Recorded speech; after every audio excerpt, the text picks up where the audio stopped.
Welcome to The Stoic Bond. It began as a typical Friday night. Ronnie, my closest friend, had arrived to spend time together like he usually did. We were in conversing and making jokes in the living room, approximately when Natasha, my stepmother, arrived. Natasha was downstairs at 63. About her that caused people to observe. I had never given this any thought. It previously, but more recently, something had changed the way she wore her clothes. Held herself as though she understood precisely the type of attention she ordered Ronnie to see it as well, so I could. His eyes followed her, so you could tell. Every time she went about the home, he'd look at me, but I remained silent. It wasn't even something we discussed, even though we both felt Natasha donned a silk robe that evening, loosely wrapped around her waist, exposing barely enough to make it difficult to disregard her when she entered the room with 2 glasses of wine and gave a kind of smile. That gave me a heart palpitation. "It appears like you two are enjoying yourselves," remarked, giving us the glasses. "Would you mind if I joined?" I looked at Ronnie, who appeared almost as uneasy as I feel, but we didn't say no. Natasha sat on the couch between us, crossing her legs, her robe's hem creeping up just. I briefly attempted to concentrate on the TV, but the tension could not be ignored. Constructing the space where Ronnie was stealing looks at her, and I was unable to resist, see how she appeared to take pleasure in the attention. Following a few minutes of uncomfortable, Natasha leaned in her voice in silence. "I've observed how you two gaze at me, low." She occasionally mentioned her eyes flickering. My heart halted between Ronnie and me, looked at each other anxiously, but neither of Natasha grinned and held up her hand when we spoke, rubbing up to my leg before proceeding to, "Don't worry," Ronnie said in a whisper. "I'm not offended. Actually, I've been considering it." My mouth also dried up, and Ronnie's face was flushed, and I observed the combination of his eyes were filled with excitement and bewilderment. The hand of Natasha hovered over Ronnie's. Her fingers are making tiny circles on her thigh. She was experimenting, and it was, "I know I'm older, but I'm working," she added. Her voice was gentle and alluring, but that does not imply that my desires have stopped, and I've observed that each of you have an. She grinned at Ronnie and then at me with interest. She moved her hand up Ronnie's leg. My thoughts were racing as I tried to comprehend what was. This was my stepmother, but there has to do with the way she was seeing us, and how her touch affected my tingling sensation on the skin that prevented withstand Ronnie's uneasy adjustment, but he did not remove Natasha's hand. Eyes flitted with contented delight. Her breath was warm as she bent closer. In opposition to I believe it's time for us to stop acting like this. "I sense the stress," she muttered. "Why don't we investigate it amongst us?" Was unable to comprehend what I was hearing from my stepmother, Natasha made a suggestion. At least not in my wildest dreams. Intentionally, yet there was a portion of I had considered it the same way she did. Moved by the gentle way she smiled touches for which she had been making fun of us weeks, and suddenly everything was coming to an end. Natasha's head before I could reply, her fingers traced up as she turned to face Ronnie. "Ronnie, what do you think of his arm?" inquired in a soft, kind voice. Ronnie's eyes widened as his breath caught. He glanced with a mixture of surprise and longing, at me as though asking for approval, but I didn't know how to express how my heart felt. My thoughts is shouting and hammering in my chest, that although this was incorrect, my body wasn't. "I don't know, Ronnie, but I'm listening." Natasha grinned as he stumbled and spoke shakily. Her lips are millimeters from his as she leans in closer. From his, she moved her fingers and whispered, "Relax your ear." Fingers caressing the border of his chest up. "We're all grown-ups here, so let's just take pleasure in the." Ronnie swallowed hard for a time, alternating between Natasha and me. He was obviously conflicted, yet the temptation. Natasha leaned in because she was too strong. softly kissed him on the lips and neck, hardly touching his skin. Ronnie gasped softly, and I could observe how his body reacted too. He wasn't going to stop this until he touched her. Natasha didn't pull me back either. Her eyes darkened slightly with longing as she glanced at me and asked, "How about you?" Her hand, which was now resting on my "I'm sure you've considered this" thigh. Additionally, I didn't respond immediately. Couldn't because my thoughts were racing with mixed feelings, but then Natasha. Her lips brushed mine as she leaned in. Initially it was gentle and slow, hesitant kiss, but when I declined to pull, she moved her hand up and deepened it. Her other hand slipped to my thigh, rushing, and I sensed the warmth between Natasha wasn't holding back as we grew. No more, and neither did she move us. Her hands examining her mouth shifting from Ronnie to me and back again. The room's tension had peaked, and there was nothing Natasha's hands were turning back. Everywhere on Ronnie's back, and my chest drawing us in and directing us toward this. Her touch in a weird, forbidden area was electrifying, sending pleasure waves through me, and Ronnie's demeanor, I could tell by his breathing that he felt the same way. We were caught for what seemed like hours, amid a flurry of kisses, touches, and Natasha was in charge of the soft gasps, guiding us with her lips and hands, starting a fire inside of me that I was unaware of. Was this woman I had my stepmother there? Long known was now the focal point of the universe, and I were unable to come up with anything other than her. Eventually, I felt Natasha's hand press against my chest. I lay down on the couch and softly reclined. Short intakes of breath came from me as she climbed over me, her robe falling. I kissed Ronnie's leg once more. My mind is screaming at me to stop my heart from beating. She had sweet lips, but I couldn't stop.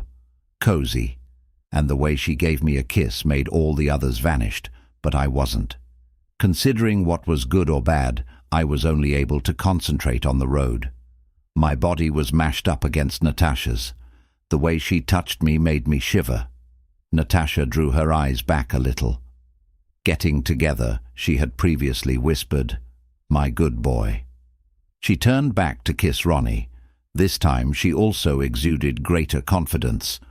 I watched as his hand moved up his chest, fascinated as she kissed her more deeply, body encroaching on his. My pulse was open a little to show off more of her physique, and my heart raced when I saw her.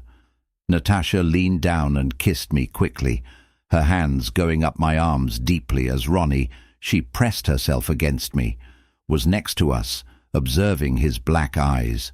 Natasha turned to him out of passion. Extending a hand and drawing him in, she crushed her body against him and kissed him once more. Against mine, and the heat was palpable. Emanating from her, we were engrossed in the time when the three of us were entangled, our bodies moving, our breaths mingling in time with Natasha kissing Ronnie. My hands wandered across my chest, identifying patterns that made me tremble my spine. I shut my eyes and allowed myself to lose yourself in the way she touches you. Her breathing noise, the manner in which the minutes moved my body against mine, merged as the intensity Natasha's kisses between us became. Her touch is more demanding and urgent. I sensed our passion for one another. Ronnie was there as it reached its zenith, his hands exploring Natasha's with us body, his mouth locating her neck, shoulders. Natasha eventually withdrew. She was breathing in sharp breaths, gazed at us both, her eyes full of feeling a sense of fulfillment I had never observed. She remarked softly, "You guys did well before." Her voice was little higher than a whisper. I was at a loss for words. My head was still reeling from everything. I looked at Ronnie after that, who appeared as stunned as I thought we had gone beyond what was ever possible. Uncrossed and with no way back, Natasha now grinned knowingly and leaned down to give me a gentle farewell kiss. And I believe that we all needed her to linger, stated in a satisfied tone that she got up and tied her robe loosely. her waist once again, and left the Ronnie and I were in the room without a word, remained motionless in astonished silence, attempting to comprehend everything that had simply occurred. Ronnie paused for a long moment before speaking, his voice shaky. What just occurred? I shook my head while remaining in, "I'm not sure, Guy, and I don't know." We both continued to sit there for a bit, the significance of what had just happened settling over us, both of us having known. Even though Natasha was gorgeous and seductive, none of us had anticipated that intensify as they did tonight, and now that it was finished, I was unable to. I'm curious what this means for me and Natasha, and I had crossed paths with Ronnie, into a place we could never reach returned from, and I was unaware of the repercussions would be, as Ronnie eventually. He looked at me as he got up to go. Phrase that combines bewilderment and enthusiasm. You believe this will occur again, for which I had no response. I had no response for him at all. I was only able to shrug my head. Mist from the tornado of what had Ronnie happened to be standing there for waiting a second longer for me to say something, but I remained. At last he was silent and only gave me a half nod and moved in the direction of the door as he opened it, then stopped and looked behind him, over his shoulder, and informed me whether, whatever occurs, it's okay. I nodded. Yes, I am still unsure of what to say. After the door shut behind him, I was left to bear the burden of everything alone. That had occurred while the home was sinking, was peaceful once more, almost too quiet for me. My heart continued to race, and I could experience the after-effects of the warmth of Natasha's touch on her lips, seemed unreal, as if I had just died. Through a dream, but everything was too. I honestly had no idea how long I sat there. My thoughts when looking at the vacant room. What did it mean to race in circles, and how should we return to our regular routine? Following the recent events and the greater query, did I really desire? I woke up the following morning feeling. My head felt as though I hadn't slept at all, spinning with everything gone. The previous evening, Natasha was still upstairs of the house, and I had my thoughts replayed how I should approach her. The instances repeatedly, the kisses, the way her body felt touched. Everything felt so distant in comparison to mine. However, only a few hours ago I pulled myself out of bed for no apparent reason. To anticipate the scent as I descended the stairs of coffee struck me, and she was there. In the kitchen, Natasha is wearing a just pants and a basic t-shirt casually, as like nothing had occurred. She looked up as she noticed my gentle grin. "Good morning," she whispered, toying with her lips. Nonchalantly, as if it were another typical I muttered in the morning, unsure of how to act around her now, a flashback came to mind. Back to the night before, but Natasha didn't. She moved without seeming the least bit fazed, preparing breakfast in the kitchen as I stood as if everything were okay. Uncomfortable observing her till I couldn't handle the stress any longer regarding I started yesterday night, but my voice trailed off, unsure of where to start.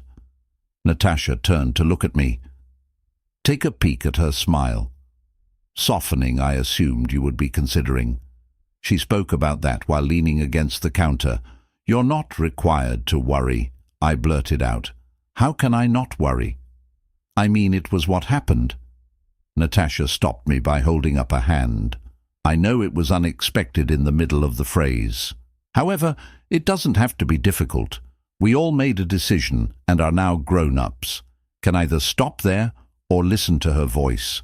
Trailed off, and I saw how she cocked her head and her eyes locking with mine, which we can investigate more. My heart skipped a beat more, but I'm not sure what she said, but Natasha wasn't treating this, was she? Like an error. She wasn't behaving as though we had just stepped over a boundary that will never be uncrossed. Rather, she was at ease, gathered as she had imagined this through, and was offering me a choice. "Do you mean that?" I asked in a softer voice now. I wasn't sure what I wanted to say. Natasha took a step toward her motions. Slow and intentional, that is. If you're intrigued, if Ronnie is, we don't have to end here if you're interested. Her hand made the same little contact with my arm. I felt a surge of warmth last night. There's no need to make through me once more. Things uncomfortable unless you decide to swallow hard in an attempt to understand. She was asking if this was actually a choice. Could this actually go on? And if what did that signify for everyone? Us, prior to responding to the sound of the phone started buzzing as soon as I looked at it. Down to view Ronnie's text message. "Hello, dude. What's happening?" Natasha noticed the message as well, and a tiny grin appeared at her lip corners resemble Ronnie's. She whispered softly, "I'm curious." Perhaps he's pondering whether last night was an isolated incident. I stared at the writing, thinking about a part of me wanted to twirl and declare that it was an error all over that last night. We may blame an excessive amount of booze and a moment of vulnerability, but an additional aspect of the portion of me that had been entangled in the way Natasha touches and kisses made me feel uncertain without truly considering that I replied to Ronnie's, "Later, when you're free, we should discuss." When Ronnie arrived that afternoon, as I could tell as soon as he entered that he avoided eye contact, just as bewildered as I was. Initial encounter while examining the house, as though he was partially anticipating Natasha to show up any second. What in hell occurred last? "Night," he at last inquired in a quiet voice, and unsure, I tried leaning back on the couch to locate the appropriate "I don't know what to say" guy. It just occurred. Shaking, Ronnie took a seat across from me. Yes, that was his head, but your stepmother was, and both of us were. He rubbed the back of his neck in involvement. Evidently, he is still attempting to wrap his head. I'm not sure what to make of it. I paused, unsure of how much to say. Should I share the conversation with him? I had previously discussed with Natasha how she had allowed us to enter through the open door, proceed with whatever this was. Natasha came in before I could make up my mind, the room right away. She gazed at it with demanding concentration. Then Ronnie grinned at me and said, "Hey, Ronnie." She spoke softly and smoothly as she greeted him. I hoped we could. Ronnie's eyes widened a little as she spoke. He looked at me, obviously uncertain of what Natasha sat down as everything was going to happen. Her hand next to me, lightly grazing my knee before focusing on, "I understand that last night was unexpected, Ronnie." She spoke in a steady, calm tone at first. Then I wanted to confirm that everyone is on the "I do not want things to be on the same page." Strange between us, what occurred last. The night need not be a one-time event. Just if it's something you both want Ronnie to blink, which is obviously taken. Surprised at how direct she was. As he gazed at me, I could see his eyes were bewildered. But there was additionally a glimpse of desire's curiosity, the same emotions that I had been struggling with. Throughout the day, Natasha kept speaking. Gentle yet firm. "I'm not making any significant requests. There's no reason to complicate things. I'm presenting something new to you both, intriguing, but only if you're both were at ease with it." And there was a lengthy silence during which Ronnie and I spoke looks in an attempt to comprehend what Natasha was implying, that the air was dense with tension, of the type that caused my intellect and my heartbeat. Ronnie's voice was heard in the spin finale, just above a whisper, "And what occurs if we answer yes?" Natasha's smile then expanded, a little, "And we'll see where it goes."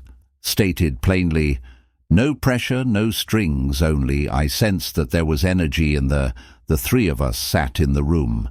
The impact of Natasha's remarks. She was sincere when she said this, and now Ronnie, the decision was ours. Stared at me once more, his gaze probing some sort of validation, a sign of my thoughts, as well as in that the instant I understood that I didn't want to say no to the aspect of me that was battling the fearful part of this. Essentially, it meant losing the fight, the part of me that desired additional. I slowly nodded my heart. I said in a low voice, "I'm racing." Steady in spite of the adrenaline rush, Ronnie hesitated as the feeling of a little longer, but he also nodded. "Yes," he stated in a stern voice. "I'm—" Natasha grinned, her eyes shining brightly. With contentment, she got up and took a move in Ronnie's direction, her hand extended. She said, "To touch his arm, good." She leaned. "Let's not waste any more time." In, and gave him a little peck on the lips. Lingering for a brief minute on his prior to retreating, she turned to I could see the promise in her eyes as she, leaning down, he gave me a similar kiss. Long, gentle kiss that made me shiver down my... Natasha grinned as she withdrew her spine. She looked at us both, her eyes full with the same level of intensity that had existed during the evening. Previously, she whispered quietly, "Let's carry on with what we began the remainder of the afternoon." Mixed together in a tornado of kisses of sensation, feel the warmth of our pressed-together bodies as we investigated this novel, and prohibited Natasha was in charge of the territory. Directing her touch ignited a fire within me. Things I was unaware of each time I believed that we were going beyond the bounds. She would draw us back in if we went too far. Calming us with a whisper, a kiss, or a touch, Ronnie and I discovered who we were. Our bodies are caught in the same current, synchronizing with Natasha's conflict between our building and the building until it eventually detonated in a flash of unquestionably passionate. There was no hesitancy, no doubting, just the we three got caught up in the moment.